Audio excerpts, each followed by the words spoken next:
तेल नाही टाकते. खोबरं मम्मी ते किती आहे वाटी?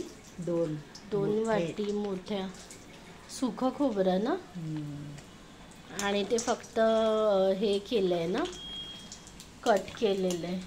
मम्मी पण तू ते किसलेलं पण ते यूज करते ना खोबरं, फक्त ते हे कांदा काय ते कोंबायचा, कांदा कोंबून आणि ते किसलेलं ते हे खोबरं काहीतरी ते टाकायचं ना असं. आता काय फ्राय करायचे ना आई हे तेलामध्ये. आता काय हे काढते ना.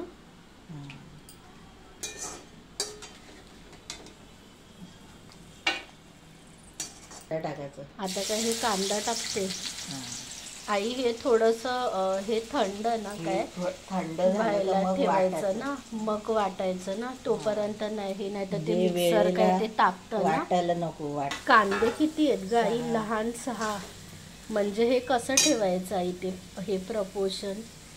असं काय नाही, जसं वाटी घ्याल तुम्ही. 1 वाटी घेतली तर 4 कांदे घ्यायचे. अच्छा, असं.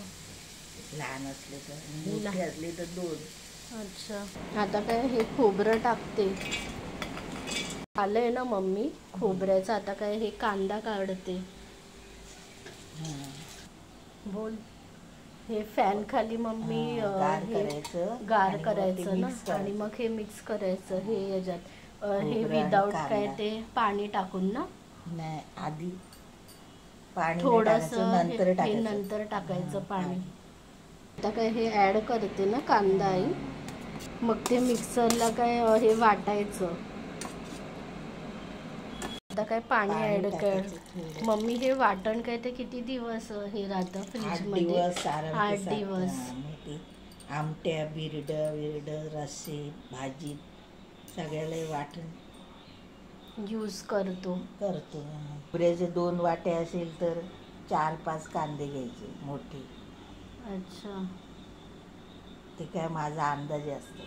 म्हणजे जर ते हे छोटं असेल त्याप्रमाणे असेल ना. 1 वाटीला 2 कांदे कांदा घ्यायचा. दुप्पट हे कांदा असं ना मम्मी. झालं हे वाटण. त्याच्यामध्ये हे काढते. गरम आहे ना ते एकदम आई. डिश मध्ये पण मम्मी ते काढतो ना आधी, नंतर ते हे थंड होऊन मग हे आता हे असं कंटेनर मध्ये काहीतरी ते टाकतो ना. असं पण हे करतो आपण हे कधी कधी.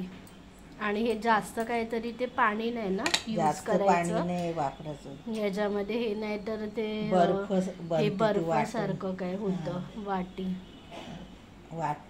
वाटण. तेच म्हणजे एकदम असं हे घट्ट. जेव्हा करायचे आपल्याला तेव्हा काढून ठेवायचं आधी 15-20 मिनिटं. अच्छा. तयार झालं का हे मम्मी तयार? वाटण खोबरं आणि हे कांदा खोबऱ्याचं वाटण तयार झालं.